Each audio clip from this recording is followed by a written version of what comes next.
સ્વામી બાપાનો પ્રેમ આપણા માટે સતત વધતો હતો, એનું પ્રમાણ શું, એની નિશાની શું? તો વર્ષો સુધી સ્વામી બાપાએ આપણી નાની નાની કાળજી લીધી છે.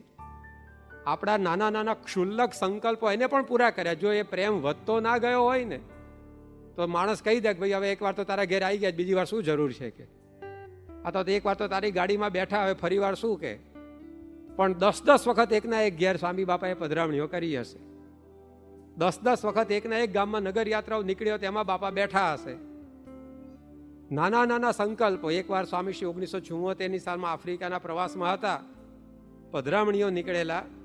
પધરામણીમાં આમ તો પધરામણીએ સ્વામી બાપાનો રાબેતા મુજબનો ક્રમ હતો. દુનિયાની અંદર જે ભાગ્યે જ જોવા મળે, બાપાના જીવનમાં રોજ જોવા મળતો. દુનિયામાં કોઈ આવી પધરામણીઓ કરી ન શકે, આટલી સંખ્યામાં કરી ન શકે. તો ભાગ્યે જ કોકના જીવનમાં જોવા મળે. સ્વામી બાપાના જીવનમાં તો રોજે રોજ દેખાતું. આશ્ચર્ય પણ શમી જાય, આશ્ચર્યનો ભાવ પણ નીકળી જાય, એ હદે સ્વામીના જીવનમાં રોજે રોજ આશ્ચર્યો બનતા હતા. તો પધરામણી તો બાપા નીકળતા હતા, પણ 4 હરિભક્તોને સંકલ્પ એવો થયો કે આપણે દુકાનમાં બાપાની પધરામણી કરાવવી. હવે દુકાનમાં પધરામણી કરાવી એ પણ કંઈ નવી વાત નથી. બાપાએ ઘણા બધા હરિભક્તોની દુકાનોમાં પધરામણીઓ કરી છે. ઘણા બધા હરિભક્તોની દુકાનમાં બેસીને કાપડના માપે લીધા છે, કાપડ એ વેતર્યું છે. ઘણા બધા હરિભક્તોની દુકાનમાં બેસીને ઘી પણ જોખ્યું છે, હીરા પણ જોખ્યા છે. તો દુકાનમાં પધરામણી એ કોઈ નવી વાત નહોતી બાપા માટે. પણ આ 4 હરિભક્તોને સંકલ્પ કેવો કે આપણે બાપા આવે ત્યારે આપણી દુકાન બંધ રાખવાની. સ્વામી બાપા પોતાના હાથે જ તાળાની ચાવી ભરાઈને તાળું ખોલે, શટર ઊંચું કરે ને પગલા કરે કે લ્યો. આવો સંકલ્પ કે બાપા પોતે જાતે જ દુકાનનું તાળું ખોલે, શટર ઊંચું કરે અને પધરામણી કરે. તો 4 હરિભક્તે આવો સંકલ્પ કરેલો અને 4ની આ ઈચ્છા બાપાએ પૂરી કરી. જાતે તાળા ખોલ્યા, શટર ઊંચા કર્યા અને પધરામણીઓ કરી. એ દુકાનમાં નહીં, હૃદયમાં પધરામણી નીકળે બાપા કોઈ દાડો પછી એને હૃદયમાંથી. તો જો આ વધતા પ્રેમની નિશાની જ. બાકી આવી માગણી આપણો દીકરો આપણી આગળ કરે ને તો આપણે એને ટપલી મારીને બેહાડી દઈએ, છાનો દુકાન ખુલ્લી રાખજે, મારે ટાઈમ નથી કે તારી એકલાની દુકાન પધરામણી કરવાની છે, મારે કેટલી પધરામણી હોય છે રોજ. કેટલું બધું માણસને વિચાર આવે. એક હરિભક્તના કારખાનામાં બાપાએ પધરામણી કરી તો એને સંકલ્પ એવો કે મારા કારખાનામાં બુલડોઝર છે, એની સીટ ઉપર બાપા બેહીને પૂજન કરેલું. તો બુલડોઝર ઉપર બાપા ચડ્યા, એની સીટ ઉપર બેઠા ને પૂજન કર્યું બુલડોઝરનું. કેમ ના ચડ્યા છે? આશ્ચર્ય છે ને. બુલડોઝર ઉપર કઈ ગાડીમાં બેસે એમ ફટ લઈને શું બેસી જવાય છે? તો આવા સંકલ્પો પૂરા કરે શું બતાવે છે કે કેટલું એમને આપણા માટે વધતું હેત હશે. બાકી આવા સંકલ્પો કયા ધર્મગુરુએ પૂરા કર્યા છે, કોણ પૂરું કરવા નવરું છે? એકવાર સ્વામી ત્યાં આફ્રિકાના પ્રવાસની અંદર એક હરિભક્તના ફાર્મની અંદર પધરામણીએ પધારેલા. ત્યાં આગળ હોજ હતો. તો હોજની અંદર બધા હરિભક્તોએ સંતે વિનંતી કે બાપા સ્નાન કરી પ્રસાદી નો કરો. તો બાપાએ પહેલાં ઠાકોરજી મંગાવ્યા, ઠાકોરજીને સ્નાન કરાવ્યું. પછી સ્વામી બાપાએ પોતે પણ કૂદકો લગાવ્યો, સાથે 2-4 સંતો પણ પછી નાવા ભેગા પડ્યા. અને જે યજમાન હતા કુરજીભાઈ, તો એ કુરજીભાઈ પણ હોજની અંદર સ્નાન વિધિ કરવા માટે ભેગા ખાપક્યા. હવે નાતા નાતા કુરજીભાઈએ સંકલ્પ કર્યો, બાપાને વાત કરી કે બાપા તમે નાતા નાતા અમને મળો કે, એટલે કે ભેટો. તે હોજની અંદર સ્વામી બાપા જેટલા કંઈ સંતો ને કુરજીભાઈ બધા નાતા હતા, બધાને એ રીતે ભેટવા લાગ્યા. તો બહાર બધા 25-50 જણ જોતા હતા. તો બધાએ કપડાં પહેરેલા ખાપક્યા અંદર, કારણ કે આ લાભ ક્યારે મળે પછી. તારી લાઈન લાગી ગઈ હોજની અંદર તો. અને એક હરિભક્તને પલળેલા કપડે એ સ્વામી બાપા પોતે મળ્યા. તો આવા જે સંકલ્પો સ્વામી બાપા પૂરા કરતા એ શું બતાવે છે કે એમને આપણા માટેનો પ્રેમ એ વધતો હતો.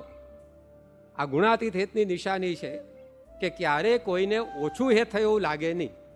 બીજું શું હતું એમના પ્રેમની અંદર, હેતની અંદર વિશેષતા કે જે દુનિયાના હિત કરતાં એમના હિતને જુદું પાડતી, અને એ હતી ભેદભાવ રહિતનો પ્રેમ.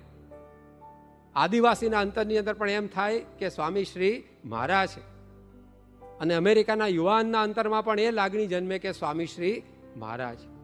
તો આ ક્યારે બને? આજે એક માતા પિતાના 2 દીકરાઓ એને લાગતું નથી કે આ મા બાપ મારા છે, કે આ મોટાને વધારે રાખે છે, મને નથી સાચવતા, અથવા નાનો લાડકો છે ને હું અરખામણો છું. આવા પ્રશ્નો ઘણીવાર ઘરમાં બનતા હોય છે. તો સ્વામી બાપાના હેતની લાખો સત્સંગીઓ, પણ કોઈને બાપાના હેતમાં ભેદભાવ છે એવું આપણને અનુભવાય નહીં. આમ તો થઈને રહે છે બધાના, છતાં લાગે છે મારા એકલાના.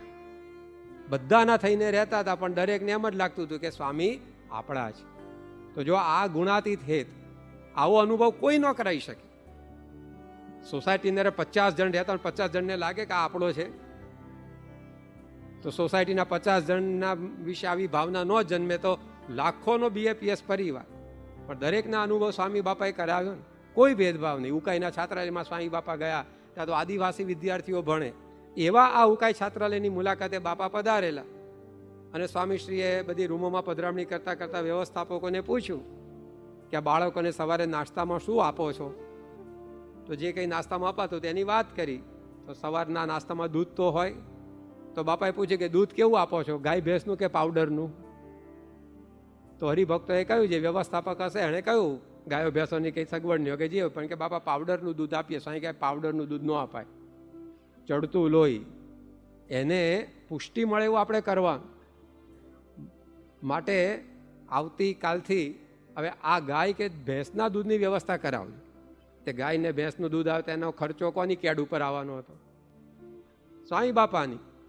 પણ જો એમણે વિચાર ના કર્યો, આદિવાસી માટે પણ આવી લાગણી, અને એ જ સ્વામી બાપા કોઈ માલે તુજારનો દીકરો હોય એને પણ આ રીતે સાચવતા. કલકત્તાનો એક અકુ અજમેરા નામનો યુવાન, એને એવી ગંભીર માંદગી હતી, પરદેશ એને જવાનું થયું સારવાર માટે.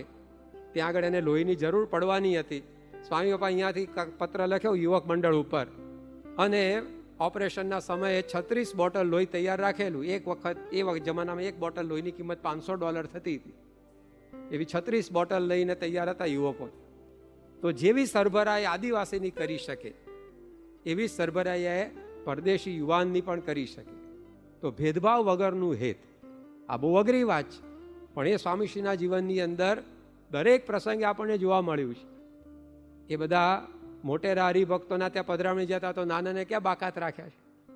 એકવાર સ્વામી બાપા સેલવાસમાં હતા, અને ત્યાં આગળ 12-13 વર્ષનો એક કિશોર રામુ મકનજી પટેલ સ્વામી બાપા પાસે આવ્યો, અને સ્વામીશ્રીને વાત કરી કે બાપા મારા ગામ આવો. સ્વામી બાપા ગામો ગામે એ જમાના 73ની સાલમાં તો ફરતા, એટલે એણે આમંત્રણ આપી દીધું. સ્વામી કે અમે આવીશું. બધા કે બાપા એના ઘર સુધી ગાડી જાય એવું જ નથી. ઘર તો કે એનું તો ઝૂંપડું છે, અને ગામ એવું અંતરિયાળ છે, મોટી તંબાડી ગામ, તો ત્યાં તો ગાડી પણ જવું નથી. સ્વામી કે ભલે ના જાય, ચાલીને તો જવાય એવું છે ને કે. એટલે સ્વામીની ઘણી વાર દલીલ એવી હોય ને કે આપણે કંઈ બોલવાનું હોય જ નહીં. એટલે બધાએ વાત પડતી મૂકે, સ્વામીએ નક્કી કર્યું છે એટલે જવાના. અને પેલો છોકરો તો તૈયાર ઊભો હતો.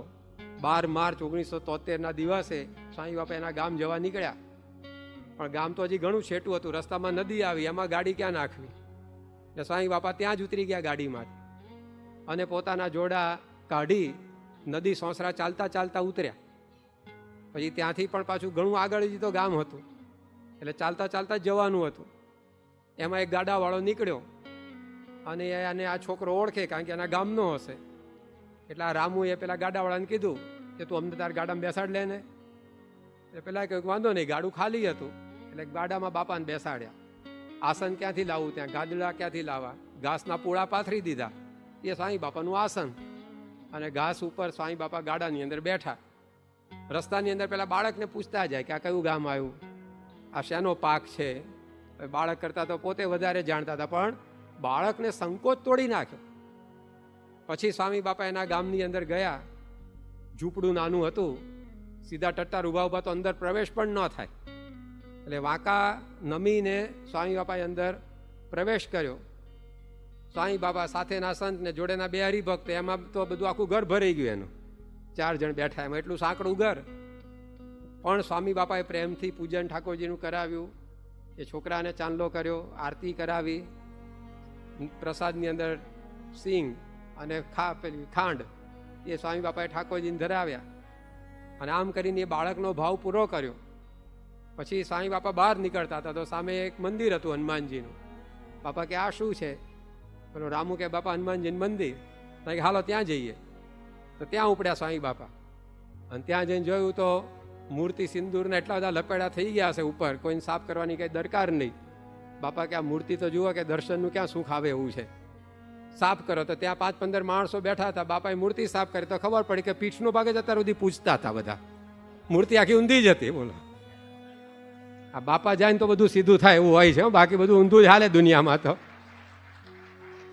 આ મૂર્તિ ઊંધી જ હતી, બધા પીઠને સિંદૂર ચોપડ ચોપડ કરતા હતા, મોઢું તો પાછળની બાજુ જ હતું. બધાને ખબર પડી કે આ તો ઊંધું છે. પછી બાપાએ બધું સરખું કર્યું. પછી બાપા કે બેસો, બધા કલાક સભા કરી અને બધાને સદાચારના પાઠ ભણાયા, વ્યસનો છોડાયા, મંદિરે રોજ આવવાના નિયમો આપ્યા.